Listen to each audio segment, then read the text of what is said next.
So one useful thing that I always like to discuss is about emotions and how they play out.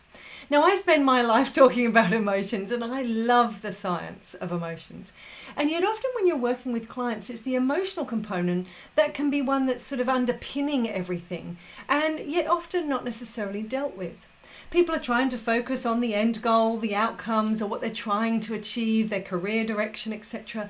And yet emotions are such an amazingly critical component as to whether we achieve those goals or how we feel on a day-to-day basis at work, or whether we're engaged or whether we achieve those outcomes. So I thought it might be useful to think about this, especially at the moment where some people may be experiencing heightened emotions or more emotions on a regular basis than perhaps is their usual. So when we think about the science, what does the science tell us about emotions when dealing with clients? One of the first things I'd say for both you and your clients is my favourite phrase: get comfortable with the uncomfortable emotions.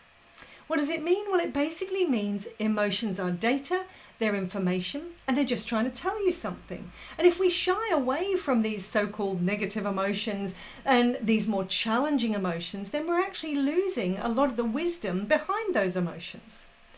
So think of emotions, they're data, they're information, they're just trying to tell you something. So if your client is feeling anxious, awesome, excellent, they're having some data, it's information, it's trying to tell them something.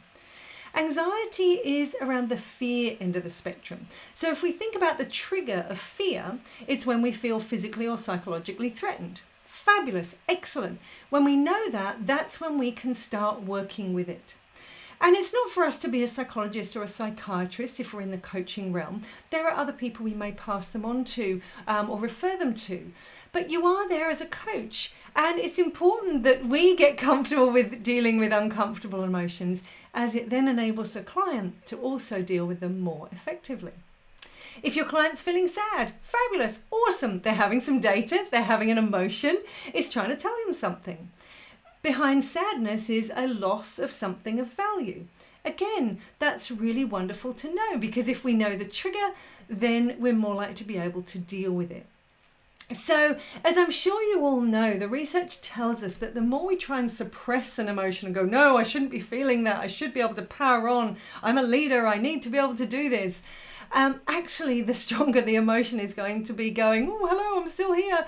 Or that we need to then deal with it before it manifests as dis-eases of the body or dis-eases of the mind. So remember two key things: emotions are data, they're information, they're just trying to tell us something. So let's use the wisdom of emotional data to help us. And the second thing is get comfortable with the uncomfortable emotions, yours and your clients'.